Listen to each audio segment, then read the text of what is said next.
Hello everyone and welcome to the Universal Peace Federation. My name is Ray Lapalkin, and at the Universal Peace Federation we're promoting interdependence, mutual prosperity, and universally shared values.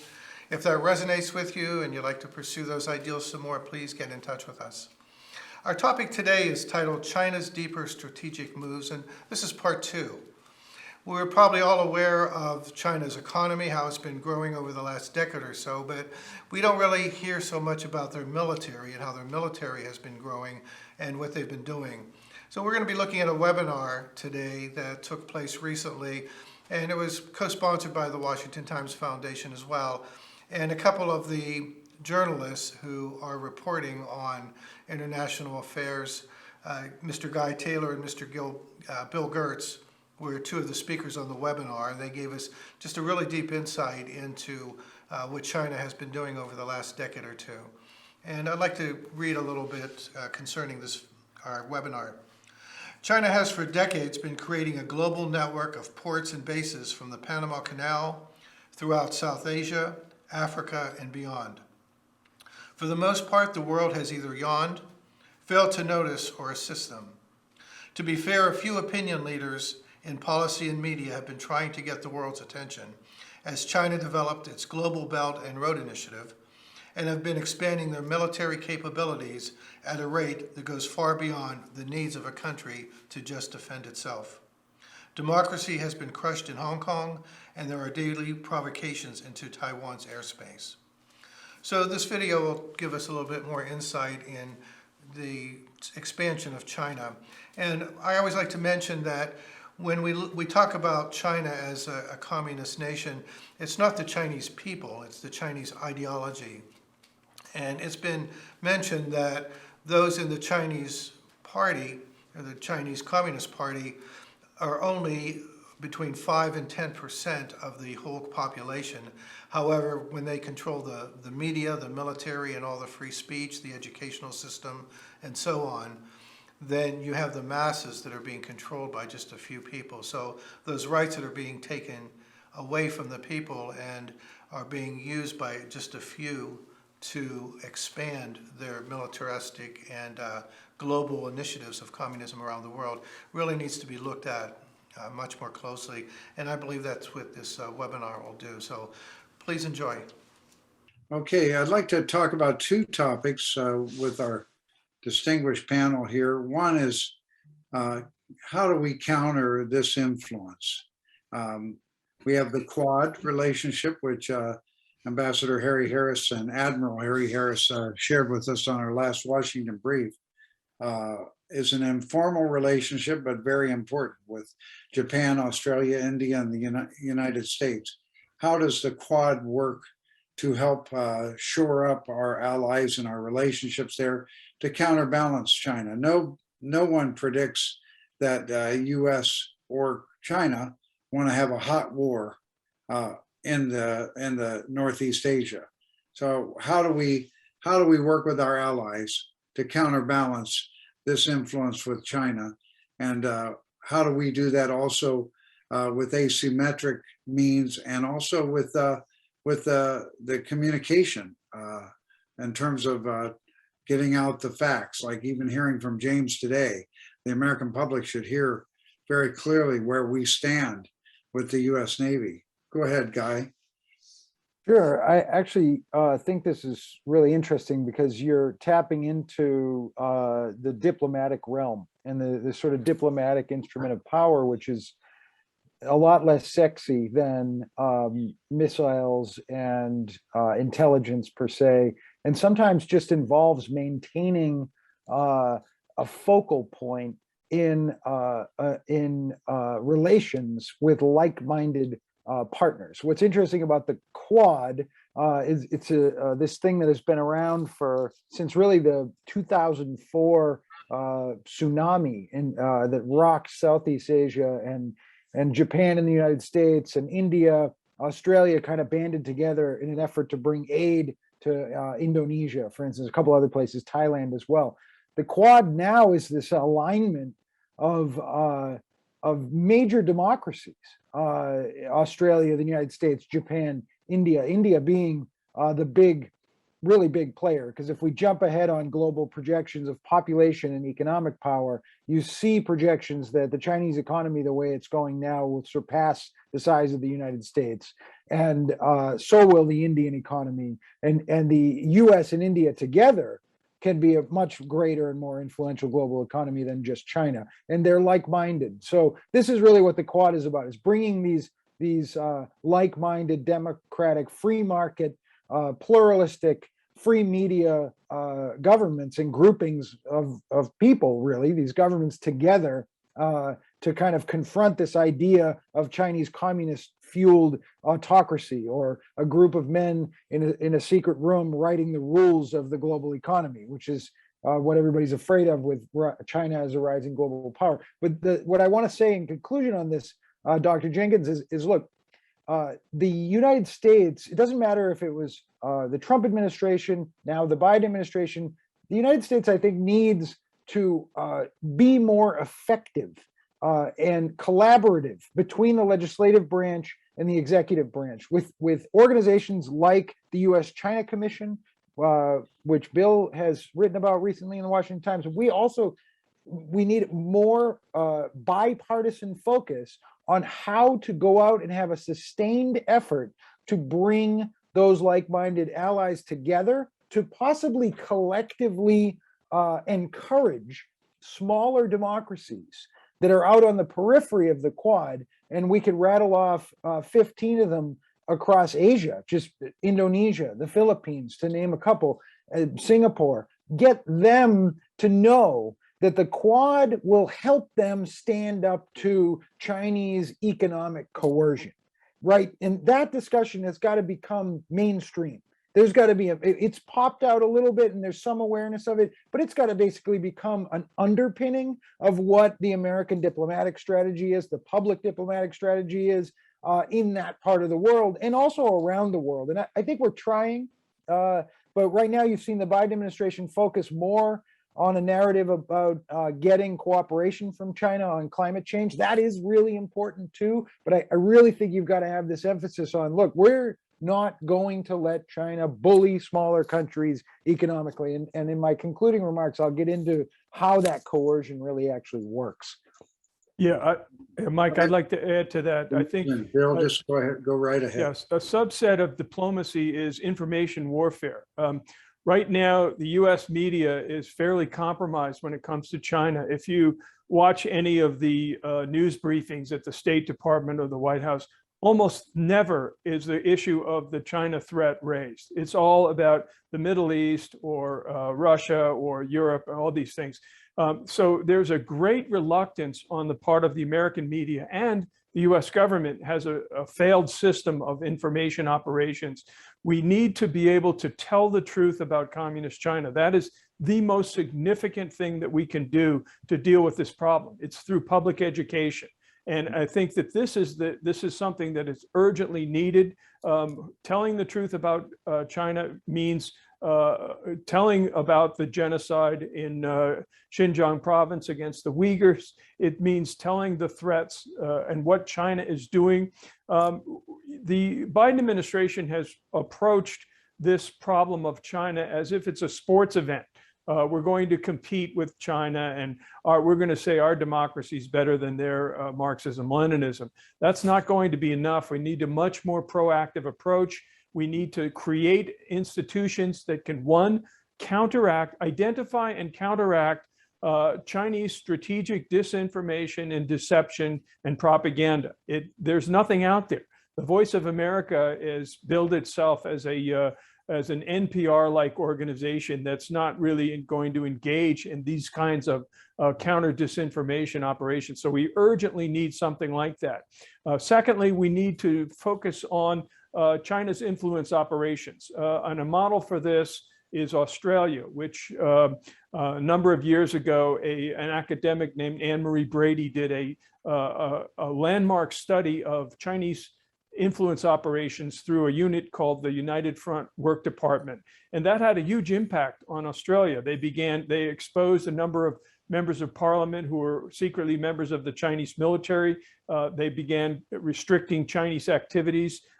Has there been a single think tank in the United States that has focused on Chinese influence operations in the same way that that was done a number of years ago? The answer is no, and we urgently need something like that. James? Thank you, Bill.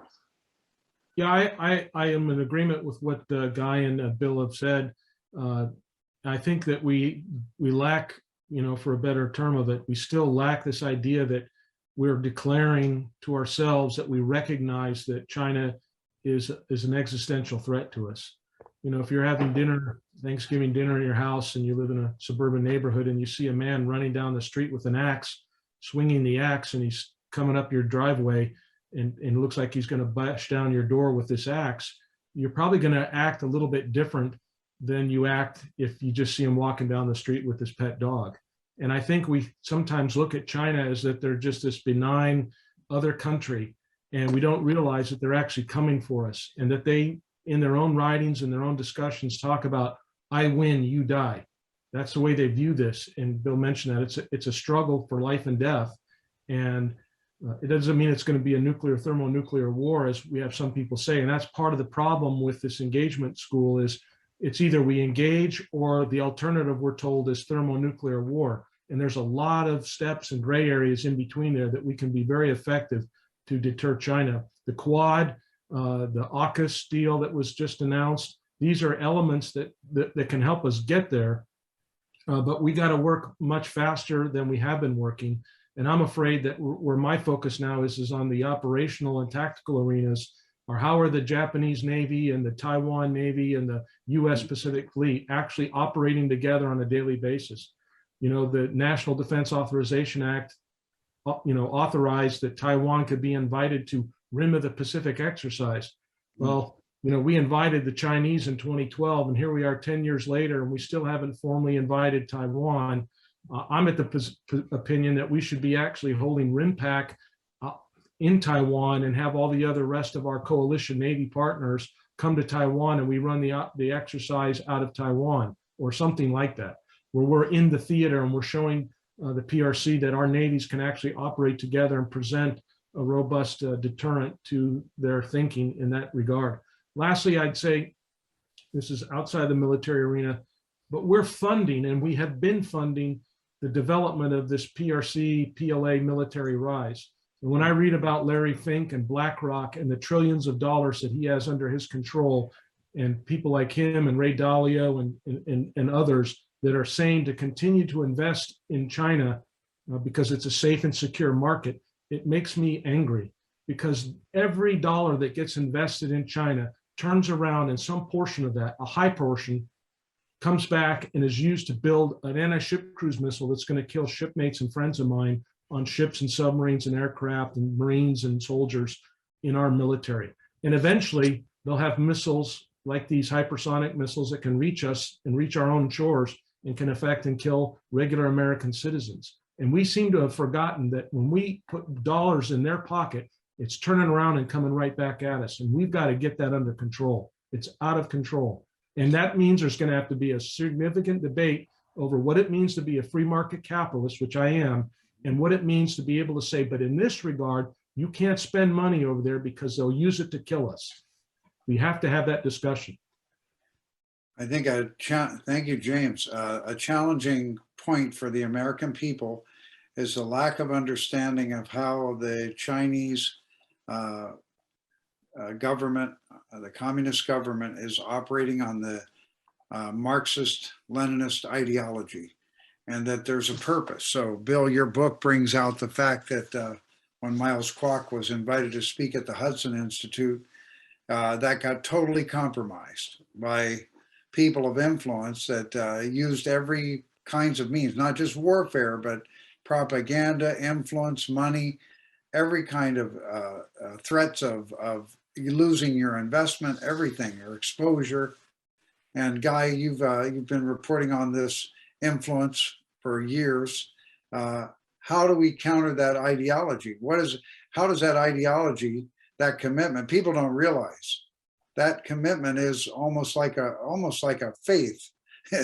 It's like they believe in what they're doing. Mm-hmm. They believe that America is not the friend, but an enemy that they want to undermine. So how do we counter that with information, Guy and Bill? And The concluding thought that I have on this is that the United States cognoscenti, if you would, on global security needs to awaken to the reality that China already is a global power.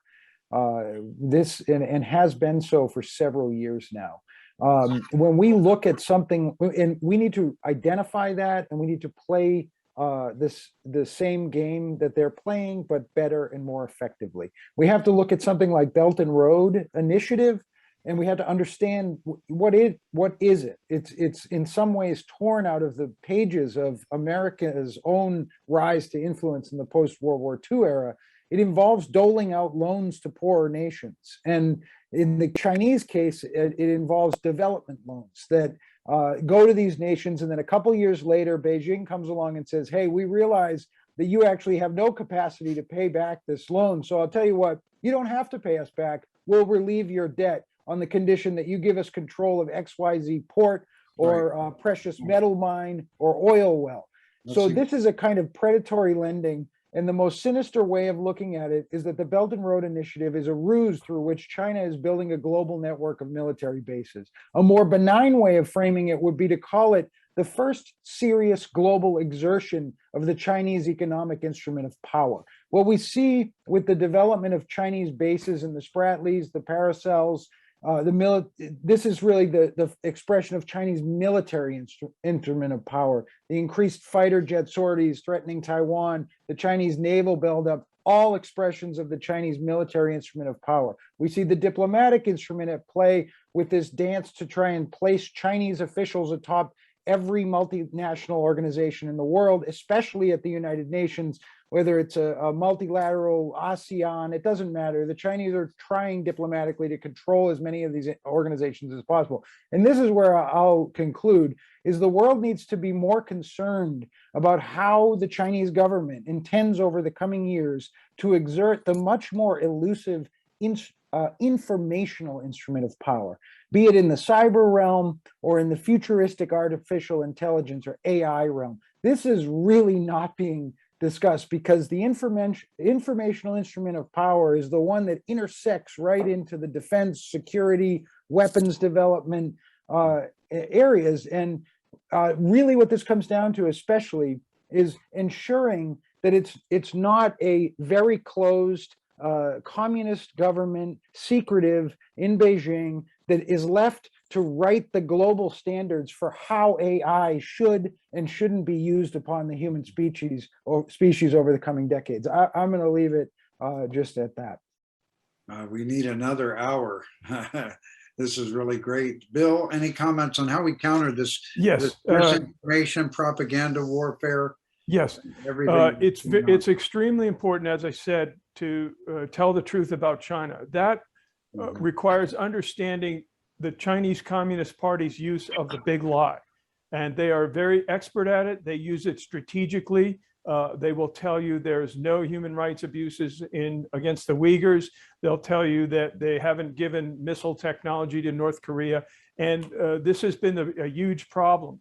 I go back to the Reagan administration back in the 80s when the Soviet Union shot down a commercial airliner. The Reagan administration released, I think probably for the first time, classified intercepts of the Soviet pilot ordering the destruction of the aircraft. We need to do a similar kind of thing here. Where is the US government not filming, providing satellite photos of the death camps in Xinjiang? Why doesn't the US military release photos and information about the Chinese military and what they're doing and how they're taking over islands? They leave it up to commercial groups to do it. This is the key. Again, telling the truth about China, I think, is ultimately going to help. And every person, you need to educate yourself to the China threat, and you need to educate our political leaders about that as well. James, any insight on this? How do we counter this misinformation and misunderstanding of China in terms of the communist nation that it is and the threat it poses? I agree with everything that Guy and Bill said. Those are the foundational elements, and we need to have it from the top down. We need to have a White House that's declaring that this is an existential threat, and it needs to be permeated across the government. That needs to happen. And so we saw a bit of a shift from the last administration that declared China was a strategic competitor, and now we're talking in our interim national security guidance about cooperation again. And so this is worrisome to me. And we that are on the outside have a responsibility to educate people in every forum that we talk to.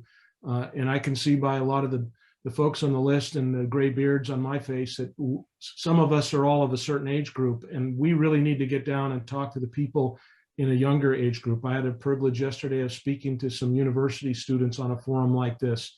And that's where we really need to get to, is explain this, because when you point out some of the basic facts, these young kids are not stupid. They just haven't had the exposure. And so we need to expose them to what's going on, and then roll in the things that Bill and Guy have talked about, and make this something that really gets to them, to let them understand that things aren't always going to be the same way that they are. And they could get a lot worse than they've been in the last 2 years, a lot worse. Time is running out. Finally, one question for each of you, just a brief concluding remark. What is the greatest weakness of China, the communist China? And I want to make it clear to our audience, we respect the Chinese people. We pray for their freedom. We want them to join the community of nations as a free nation.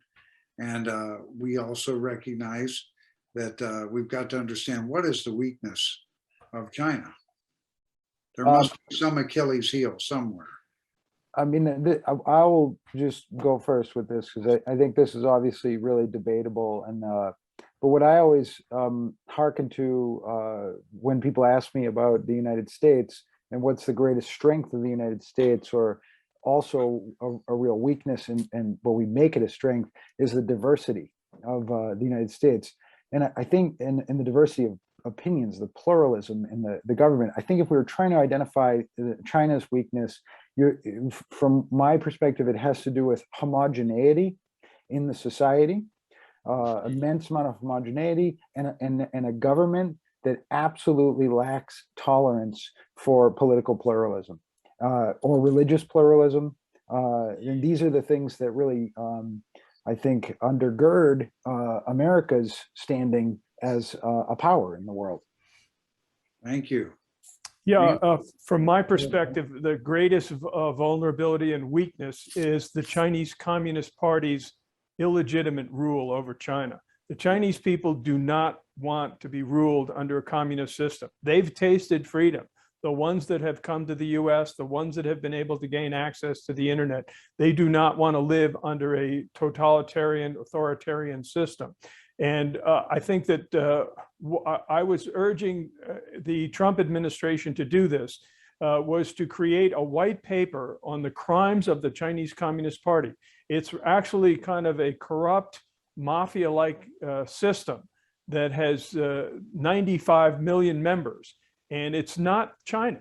And the Trump administration, for the first time, began to distinguish between the ruling Chinese Communist Party and the Chinese people. And I think we need to build on that. We need to expose the real crimes of the Chinese Communist Party. Excellent. James? Yeah, there's no question the Chinese Communist Party is the ideological weakness of their system. But that party controls the PLA. And so we have this discussion in forums that I'm on a lot. We talk about what's the center of gravity for the PRC. And people say it's the party, and I don't disagree with that in a certain sense, but it's the military, and we have to be able to blunt that military and deter that military, and that's going to take a lot of work. And they have a lot of demographic vulnerabilities: aging population, limited access to energy, limited access to their own food supply. So if we wanted to get really serious and play real hardball to bring the party to its knees beyond the informational things that we've discussed, there's ways that we could really do that. And it would have severe impacts on the global economy and our own economy and people. If you think 100 ships waiting off the port of Long Beach is a bad thing, what happens if there were no ships that came there for a while? who could survive the longest. But that is a surefire way to put the Chinese Communist Party in a headlock and make them squirm, because there's only 93 million of them compared to 1.4 million population, 1.4 billion population. Well, we can't thank our distinguished panel enough. This has been an outstanding forum and has given us many ideas for having forums with students and young leaders. We can do that, and we'll have you back soon. We need to pursue this. And thank you so much. And thank you to our audience. We went a little over time, but I think it was well worth our time. We want to thank you very much, and we're on every Tuesday at 2 p.m. Welcome back, everyone. I hope that video gave you a little bit more of an insight. The two speakers, again, Guy Taylor and Bill Gertz, have been reporting on this for many years and are quite knowledgeable in the affairs of Northeast Asia. So I had mentioned earlier, if you want to investigate a little bit further about what we're trying to do to combat communism, we've talked a little bit earlier in some of our other programs about kind of a counter proposal or a different ideology that can defeat it. So it's not the people that are being, in a sense, attacked, but it's really the ideology that we're trying to look at and show the fallacy of an ideology that really just cannot prosper and is not good for the benefit of the whole. So with that, I'd like to, again, please get in touch with me if you'd like to learn a little bit more, discuss it further. And I always like to offer the autobiography of our founders, Reverend Sun Myung Moon and Dr. Hak Jahan Moon. If you're interested, they're free. I can get one out to you, so please get in touch. And thank you again for joining us today.